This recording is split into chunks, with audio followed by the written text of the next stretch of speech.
Hi everyone, this is robin और मैं आप सभी को स्वागत करता हूं हमारे इस platform Unacademy live SSC exams के प्लेटफॉर्म पे। तो देखिए, आज का सेशन आपके लिए बहुत ही ज़्यादा इंपॉर्टेंट होने वाला है क्योंकि आपके अपकमिंग एग्जाम जितने भी हैं, चाहे वो CHSL हो, CGL हो या फिर CGL मेंस हो 2019 वाला, उससे रिलेटेड जो भी आपके कॉमन डाउट्स होते हैं, या तो वो कॉम्प्रीहेंशन से रिलेट करेगा या फिर वो वोकेबलरी या फिर ग्रामर या फिर डिस्क्रिप्टिव, उन सभी को आपके लिए आपके इस सेशन में सॉर्ट आउट करेंगी शांभवी मैम। तो मैं वेलकम करता हूँ शांभवी मैम का।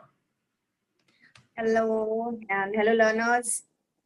तो हाय मैम। तो मैम, यहाँ पर मैं छोटे छोटे डाउट से स्टार्ट करूंगा। देखिए, जैसे कि सबसे पहले तो मैं CHSL वाले बच्चों की बात करता हूँ जिनका 12 अक्टूबर से एग्जाम स्टार्ट हो रहा है। तो पहले आप उनको हाँ अभी जी, लास्ट में फाइनल टाइम में आप क्या मैसेज देना चाहेंगी मैम, प्लीज। देखिए जितने भी कॉम्पिटिटिव एग्जामिनेशंस हैं, whether it is SSC CGL, CHSL, CPO and stenographer, मैं सारे एस्पिरेंट्स को बताना चाहूंगी कि ये एकदम वही टाइम है जब तुम्हें ज्यादा से ज्यादा प्रैक्टिस करना है एंड कुछ जो तुम पढ़ चुके हो इसे टाइम टू टाइम रिवाइज करते रहना है।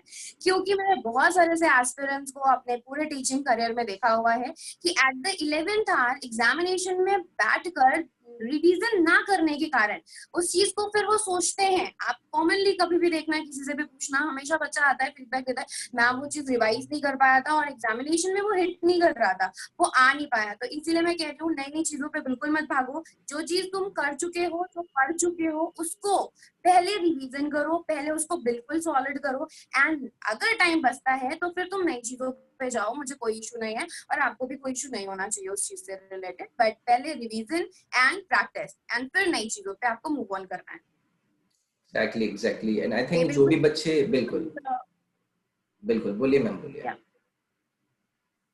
हाँ जी, मैं कह रही हूँ बिल्कुल स्ट्रैटेजी वाइज अभी प्रिपेयर करना है, बिकॉज आई डोंट थिंक कि अभी बहुत ज्यादा टाइम बचा है ड्यू टू दिस कोविड-19। पूरी कायनात इन सारे स्टूडेंट्स को मिलकर चाहती है कि इनका एग्जामिनेशन निकल जाए, राइट। तो कोविड के चलते बहुत टाइम मिल चुका है लोगों को, ऑलमोस्ट पूरा कोर्स सिलेबस कंप्लीट हो चुका है। अभी जो सबसे ज्यादा जरूरी चीज है दैट इज इनका रिवीजन। सो रिवीजन प्रॉपरली करो एंड प्रैक्टिस करते रहो। जो भी सेक्शन है उनको एकदम सेक्शन वाइज प्रैक्टिस शुरू कर दो। अगर मैं इंग्लिश की बात करूं, जैसे नाउन, प्रोनाउन, एडजेक्टिव, प्रीपोजिशन, जितने टॉपिक्स हैं, आराम से एक एक टॉपिक्स को उठाओ, प्रैक्टिस करो, देखो कहाँ पे क्या दिक्कत आ रही है, बस उसको रिजॉल्व करना आप स्टार्ट हो। या मेरे ख्याल से लास्ट में जैसे कि आपने बताया, मेरे ख्याल से रिवीजन और ये सारी चीजें ही बचती हैं। जैसे कि मैम ने बताया, अभी कुछ नया नहीं करने की जरूरत है, जो भी आपने पढ़ा है उसको रिवीजन कीजिए और मेरे ख्याल से अपने एग्जाम में पॉजिटिवली बैठिए। तो शांभवी मैम, आपसे मैं एक और चीज पूछूंगा। जैसे कि मतलब आप सारे ही इंग्लिश पार्ट को कवर करते हैं, आप कॉम्प्रिहेंशन पार्ट को कवर करते हैं, आप ग्रामर को, वोकेबलरी को आप अपने एंड से काफी अच्छे से बच्चों को डिलीवर भी करते हैं, यूट्यूब सेशन के थ्रू भी, अपनी क्लास प्लस क्लासेस के थ्रू भी। तो यहाँ पर मैम एक चीज मैं पूछना चाहता हूँ, जैसे मेंस वाले बच्चे हैं, क्योंकि कॉम्प्रिहेंशन वाला पार्ट लास्ट में क्योंकि लास्ट का टाइम है, 1 मंथ मेरे ख्याल से बचा है, आपका 2 नवंबर से आपका एग्जाम स्टार्ट है। तो उसमें आप हाँ जी, कॉम्प्रिहेंशन पार्ट को बेसिकली किस तरीके से टारगेट करके, क्योंकि वही मेरे ख्याल से सबसे ज्यादा प्रॉब्लमेटिक होता है बच्चों के लिए, तो आप कैसे बताएंगी मैम उसको लेके। देखिए, हाँ जी, बिल्कुल बता देती हूँ। देखिए, कॉम्प्रहेंशन सेक्शन अगर आज के टाइम पे देखा जाए तो 25 से 30% तक पूरा कवरेज रखता है एग्जामिनेशंस में। और इसको भी मैंने हाल फिलहाल में एक बैच कोर्स दिया था अनअकैडमी पे, उसमें मैंने एक्सप्लेन भी किया था। ये ऐसे टॉपिक्स होते हैं जो देखने में हम लोगों को बहुत ही ज्यादा लेंथी सा लगता है, यार ये कैसे बनेगा, लेकिन आपको बता देती हूँ रॉबिन जी, आपको यानी स्टूडेंट्स को भी बता देती हूँ, ये एग्जामिनेशन का सबसे इजी सेक्शन होता है। अगर कोई भी टॉपिक हमारे एग्जामिनेशन है जिसमें क्वेश्चन भी दिए जाते हैं और उसका आंसर भी दिया जाता है, तो आप मुझे बताइए अपने एग्जामिनेशन में इंग्लिश में ऐसा कौन सा टॉपिक होता है जिसमें क्वेश्चन भी होता है, उसका आंसर भी वहीं पे छुपा रहता है। ऑब्वियसली ये केवल एक सेक्शन होता है, हाँ जी, जी जी कॉम्प्रहेंशन सेक्शन, राइट। जी जी। कॉम्प्रहेंशन सेक्शन में आपके क्वेश्चंस भी नीचे दिए जाते हैं और हमें आंसर भी ऊपर दिया जाता है, हमें उसे केवल फेच करना होता है, राइट। तो ये एक ऐसा सेक्शन होता है जिसमें आप अगर थोड़ी सी स्ट्रैटेजी को देख लो, थोड़े से ट्रिक्स एंड हैक्स जो मैंने अनअकैडमी पे बता रखे हैं, आप वहां से अगर उन ट्रिक्स एंड हैक्स को देख लेते हो, मैं बता सकती हूँ 90 90 से 99% तक के चांसेस होते हैं कि स्टूडेंट उसको सही करेगा। मैंने पैराजंबल के जो भी रूल्स एंड ट्रिक्स बता रखे हैं स्टूडेंट को, मेरी special classes and plus classes में स्टूडेंट्स खुद बोलते हैं कि मैम जब से मैंने वहाँ पे पैराजंबल आपका देख लिया है, यूट्यूब पे भी पढ़ा हुआ है अपने अनअकैडमी के, तो बहुत ज्यादा स्ट्रैटेजी वाइज बच्चा बनाने लगा है कि पहले किसको देखा जाता है, स्टार्टिंग में कौन सी चीजें आनी चाहिए, पेयरिंग कैसे बनाई जाती है, ये सारी चीजें मैंने ब्रीफ कर रखी है अनअकैडमी पे। जी जी। और इसके अलावा जैसे कॉम्प्रहेंशन सेक्शन में मैं आपसे कंपैरिजन की अगर बात करूं, देखिए इंग्लिश का पेपर 3 पिलर पे खड़ा रहता है। एक तो ये सेंटेंस टाइप के क्वेश्चन पूछता है, दूसरा ये आपका पैसेज टाइप के क्वेश्चन पूछता है, तीसरा ये वोकैब सेक्शन पूछता है। तो वोकैब में हम में से कोई भी प्रॉमिस नहीं कर सकता है कि एग्जामिनेशन में ये चीज आएगी ही आएगी, क्योंकि वोकैब बहुत वास्ट है, राइट, बहुत वास्ट है। और दूसरी चीज ये है कि वोकैब के सेक्शन में हमें अपना जो एफर्ट होता है, जो इनपुट होता है, वो ज्यादा देना पड़ता है, तब जाके हम आउटपुट को क्या कर सकते हैं, एज्यूम कर सकते हैं कि हाँ भाई अगर हमने इतनी मेहनत करी है, इतने ज्यादा वो क्या तैयार करिए, तब जाके हम इस सेक्शन में इतना स्कोर कर सकते हैं। कॉम्प्रहेंशन सेक्शन में क्या रहता है, मैंने जो ट्रिक्स एंड हैक्स आपको बता रखे हैं उसको गो थ्रू करना है, एंड लास्ट के 50 से मैं आपको बोलूंगी 50, 60, 70 या 100 की रेंज तक की केवल प्रीवियस ईयर क्वेश्चन पेपर्स करने हैं, पीवाईक्यूज करने हैं। और ये किसी भी स्टूडेंट जो मेंस में बैठ रहा है उसके लिए कोई बहुत मेहनतिंग टास्क नहीं है, क्योंकि अगर तुम्हें पेपर निकालना है, अगर तुम्हें अपनी मन की जॉब चाहिए, तो ये तो करना पड़ेगा भाई, मेहनत तो करनी पड़ेगी, बिना मेहनत आज के टाइम पे कुछ नहीं मिलने वाला है। तो हायर एक्यूरेसी मिल सकती है सेक्शन से, कॉम्प्रहेंशन सेक्शन से हमें हायर एक्यूरेसी मिल सकती है। नो डाउट पैसेज टाइप के क्वेश्चन देख के आप लोगों को लगेगा कि भाई बहुत टाइम टेकिंग हो सकता है, तो प्रैक्टिस के थ्रू इस टाइम टेकिंग फैक्टर को भी हम कम कर सकते हैं, लेकिन हायर एक्यूरेसी आपकी कॉम्प्रहेंशन सेक्शन के थ्रू ही आती है। अगर आप 10 क्वेश्चंस में से आप देखोगे ना, खुद जब पढ़ोगे, अगर मन लगा के कॉम्प्रहेंशन की रीडिंग आपको आ गई, आप खुद देखोगे 10 में से नहीं तो नहीं आपके 8 या 9, 9 या फिर 10 आउट ऑफ 10 भी कुछ बच्चों के आते हैं जिनका कॉम्प्रहेंशन सेक्शन जो प्रैक्टिस के थ्रू प्लस जो हैक्स एंड ट्रिक्स उन्होंने दिमाग में रख के करते हैं, आराम से स्कोर किया जा सकता है। तो मेरे हिसाब से तो कॉम्प्रहेंशन सेक्शन मतलब हायर एक्यूरेसी को भी प्रॉमिस करता है, प्लस सेंटेंस टाइप के जो क्वेश्चन होते हैं ना, जैसे स्पॉटिंग ऑफ एरर हो गया, फिलर्स हो गया, राइट, सेंटेंस इंप्रूवमेंट हो गया, एग्जामिनेशन में तो हमें लगता है हमने बहुत अच्छा कर लिया, मेरे पूरे में पूरे नंबर आने वाले हैं। बाहर आओगे, एग्जामिनेशन हॉल के बाहर जब आता है बच्चा, कहता है अरे दूसरे बच्चों से जब डिस्कशन होता है तब पता चलता है ये तो हमने गलत कर दिया। तो सेंटेंस टाइप के जो क्वेश्चंस होते हैं वो लेस एक्यूरेसी को आपका बिल्कुल प्रॉमिस करते हैं, लेस एक्यूरेसी आपकी प्रॉमिस है सेंटेंस टाइप के क्वेश्चन में। और हायर एक्यूरेसी अगर आप लोग चाहते हो, जो एग्जाम में कर रहे हो ना, बाहर उठ के भी वही अगर आंसर चाहते हो, तो फिर कॉम्प्रहेंशन सेक्शन को आराम से कर लो, कोई बहुत डिफिकल्ट काम नहीं है, चाहे वो पैराजंबल हो, चाहे रीडिंग कॉम्प्रहेंशन हो, चाहे क्लोज टेस्ट हो। हाँ, क्लोज टेस्ट के सेक्शन में माना जा सकता है कि उसमें आपका जो वोकैब है ना, वो ठीक ठाक होना चाहिए, बाकी फिल इन द ब्लैंक जो है उसके पहले क्या दिया गया है, बाद में क्या दिया गया है, उसे भी दिमाग में रख के कई बार क्वेश्चन सही बन जाते हैं। तो पैराजंबल और रीडिंग कॉम्प्रहेंशन में तो बिल्कुल आसानी से नंबर लाए जा सकते हैं, कुछ मेहनत नहीं करनी है। क्लोज टेस्ट के लिए वो क्या तैयार करो, प्लस द हिंदू का मैं आप सबको सजेस्ट करना चाहूंगी, किताबों के पीछे बहुत ज्यादा नहीं भागना है अभी। द हिंदू अगर तुम लोग पढ़ लोगे 15-20, शुरुआत थोड़ा थोड़ा थोड़ा थोड़ा करके आगे बढ़ते जाओ, उसकी बेसिस पे आपका करंट अफेयर्स तैयार हो जाएगा, आपका कॉम्प्रहेंशन तैयार होगा, एंड प्लस जो करंट की वोकैब है जो कि एग्जामिनेशन में पूछी जाती है बार बार, ये तीनों चारों सेक्शंस आपके इधर से कवर हो जाएंगे अगर आप हिंदू रीडिंग डाल लो अपनी आदत अभी से तो। या आई थिंक मैम जैसे आपने कॉम्प्रिहेंशन पार्ट को यहाँ पे कवर किया, I think most of the students की यही कॉमन डाउट रहते हैं जो कि आई थिंक आपकी इस बात से उनको क्लियर होंगे। तो मैम अभी मैं आऊँगा, जैसे कि आपने वोकेबलरी की भी इंपॉर्टेंस की बात करी थी, क्लोज टेस्ट में आपने बोला कि वोकेबलरी का अच्छा खासा आपके पास एक वर्ड बैंक होना चाहिए, and not just right, this cloze test, even आपका स्पेलिंग एरर में आ जाता है, वन वर्ड सब्स्टिट्यूशन, इन सारी चीजों में कहीं ना कहीं इवन पैसेज में भी कुछ ऐसी चीजें हो जाती हैं जो आपको पूरे पैसेज को कनेक्ट करने के लिए वोकेबलरी की आपको जरूरत देती हैं। तो राइट, यहाँ पर एब्सोल्युटली मैम राइट। आपसे मैं पूछूंगा वोकेबलरी वोकेबलरी को आप कैसे जो भी अपकमिंग एग्जाम है, मेंस के बच्चे हों या सीजीएल जो नेक्स्ट ईयर देने वाले हैं, उनके लिए आप कैसे बोलेंगे मैम वोकेबलरी को लेकर? देखिए जितने भी अभी अपकमिंग एग्जामिनेशंस हैं, आपको पता है सारे के सारे लगे हुए हैं, तो उसमें जो सबसे बड़ा फैक्टर है अभी वो आप तैयार करने का, पहला मैंने बताया द हिंदू रीड कर, अभी स्टार्ट कर सकते हैं सारे स्टूडेंट्स। द हिंदू न्यूज़पेपर 15 से 20, अभी अगर तुम लोगों को डिफिकल्ट लग सकता है, बट अगर एक बार रीडिंग की तुम लोगों ने हैबिट डाल ली तो डेली बेसिस पे पहले 20 मिनट बैठो, फिर आधे घंटे, फिर 1 घंटे, तो मैक्स टू मैक्स आपको 1 घंटे तक द हिंदू का रीड करना है। उससे वो क्या बहुत अच्छा कलेक्शन हो जाएगा। जब आप पढ़ रहे हो ना, कहीं पे भी नोटबुक रख लो, कॉपी रख लो, पेन रख लो, उसमें नोट डाउन करते चलो, जो भी डिफिकल्ट शब्द लग रहे हैं, जो भी बर्निंग इश्यूज हैं, उन्हें रीड करो। एडिटोरियल सेक्शन को पढ़ना है, ये नहीं स्टार्टिंग से लेके लास्ट तक पढ़ना शुरू कर दिया ना। द हिंदू में एडिटोरियल उसका उठाओ, जो भी बुक आप तुम्हें डिफिकल्ट लग रही है उसको नोट डाउन करो। जब पूरा नोट डाउन कर लेना, हो सकता है स्टार्टिंग में तुम लोगों को दिक्कत फील हो कि अरे कुछ नहीं आ रहा है, बिलीव मी, आप इसे 10 दिन करोगे ना, 11वें दिन तुम्हारा खुद से मन होगा कि मुझे तो हिंदू पढ़ना है, क्योंकि तुम्हारा जो कॉन्फिडेंस है वो इंक्रीज होना स्टार्ट हो जाएगा। जो तुम्हारी पर्सनालिटी है, जो एक एग्जाम में बैठने के लिए हमें चाहिए होता है, कॉन्फिडेंस हर एक एग्जामिनेशन में बहुत वाइटल रोल प्ले करता है, ये तुम सब भी जानते हो। तो बेटर है अभी से हैबिट डालो द हिंदू न्यूज़पेपर पढ़ने की, क्योंकि उसके बेसिस पे बहुत सारे से सेक्शन स्टार्ट हो जाएंगे। सबसे बेस्ट तरीका है वो क्या तैयार करने का। दूसरा जो तरीका है, मैंने अभी अपकमिंग तुम्हारा पूरी किताब खत्म कर रखी है, वर्ड पार मेड इजी करके। वर्ड पार मेड इजी, नॉर्मल लुइस एक फॉरेन ऑथर है, उनके बेसिस पे अगर उस किताब को तुम लोग कवर कर लोगे तो 70 से 75% तक के सारे शब्द उसके पूछे जा चुके हैं एग्जामिनेशन में, और मेंस में तो फ्रिक्वेंटली पूछे जाते हैं। तो रूट्स के बेसिस पे, निमोनिक के बेसिस पे, सिनोनिम एंड एंटोनिम के ग्रुप्स के बेसिस पे तुम सब वोकैब को बहुत अच्छे से मास्टर कर सकते हो। ये कुछ तरीके होते हैं जो तुम लोगों का वोकैब सेक्शन अच्छे से इम्प्रूव किया जा सकता है।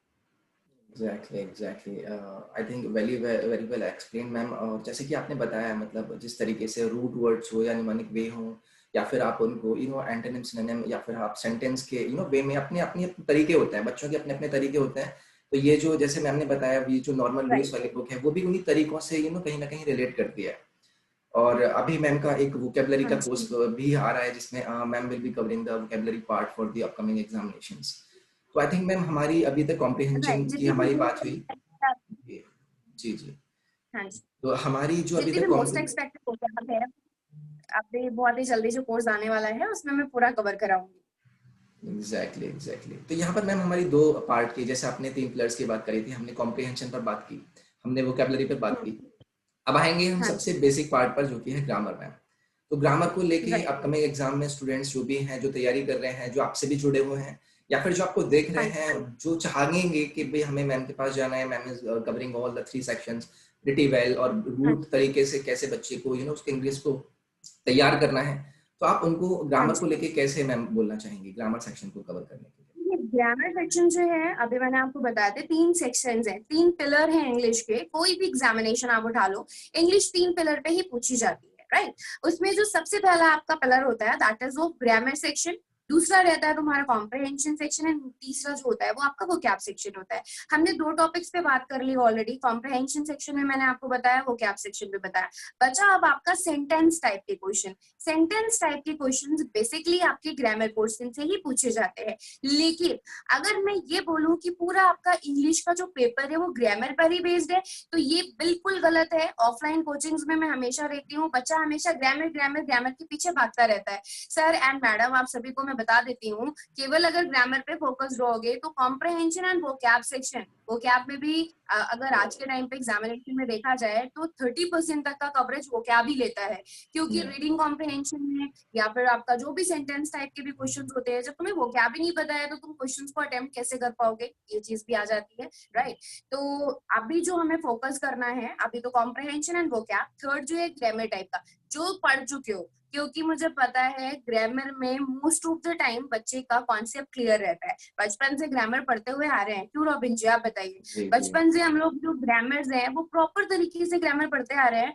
दूसरी चीज, जो भी रूल्स मैंने कवर करा रखे हैं अनअकैडमी प्लस पे, या फिर आपने कहीं से भी कवर कर रखे हो, उसको एट द 11th आवर आपको लास्ट तक क्या करना है, रिवीजन करते हुए चलना है। ये नहीं कि लाओ मैं ये भी पढ़ लेता हूँ, ये भी पढ़ लेता हूँ, ये भी पढ़ लेता हूँ, और एग्जाम में जाके जो ग्रामर के 15 या 10 क्वेश्चन आ रहे हैं वो भी तुम गलत कर दो। ऐसा नहीं करना है। करना क्या है, जो चीजें पढ़ चुके हो उसको रिकॉल करना है, रिवाइज करना है, ठीक है।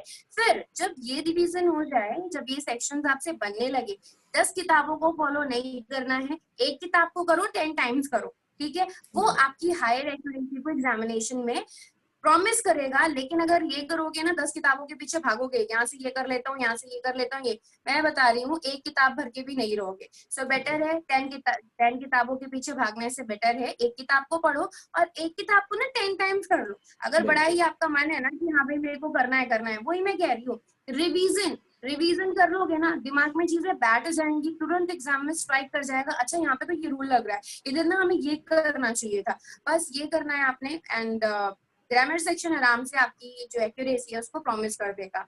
और सेंटेंस टाइप के क्वेश्चंस आप सबको पता है लेस टाइम कंज्यूमिंग होते हैं, कंपेयर अगर करोगे कॉम्प्रिहेंशन सेक्शन से, तो लेस टाइम कंज्यूमिंग तो है, लेकिन ये जो एक्यूरेसी रेट रहती है इसकी मॉडरेट रहती है, ये बहुत ज्यादा आपकी हायर एक्यूरेसी को नहीं प्रॉमिस करता है।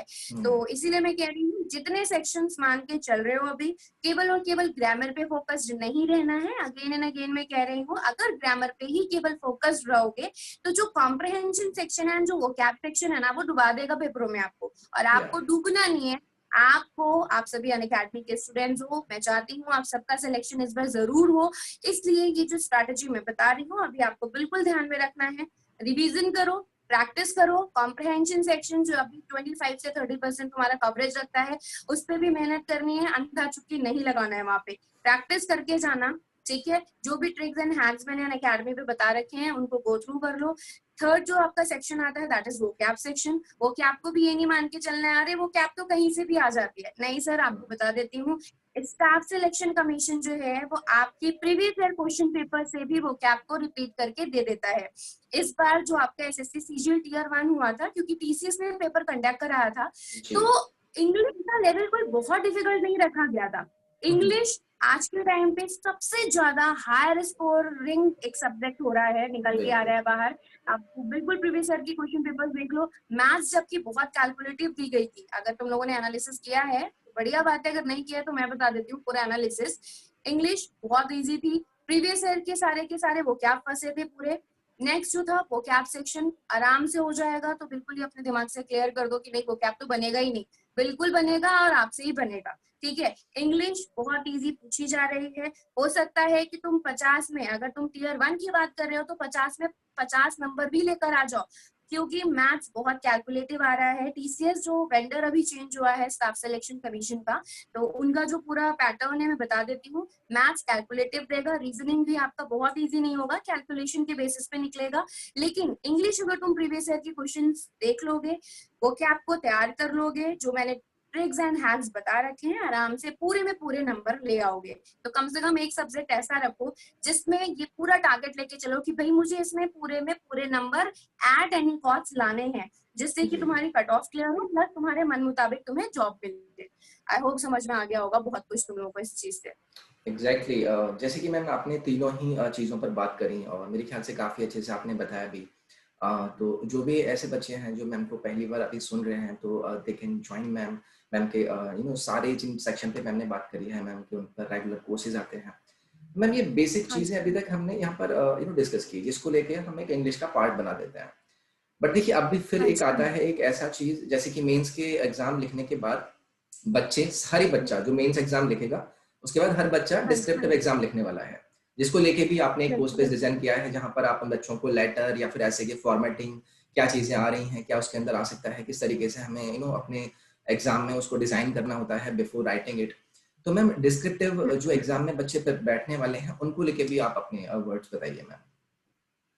श्योर, देखिए डिस्क्रिप्टिव का अभी आप सबको बताया, आज के टाइम पे जो एग्जामिनेशंस होते हैं पहले टियर 1 होता है, टियर 1 जो क्वालिफाई कर रहा है उसके बाद टियर 2 में, मतलब कि मेंस में बैठने वाला है। जब मेंस उसका क्लियर होगा तो जो एक और हर्डल होता है that is descriptive paper. Descriptive आपका सीजी वालों का भी है, इनका एसएससी सीएचएसएल वाले जो हैं उनका भी अभी डिस्क्रिप्टिव लगा हुआ है।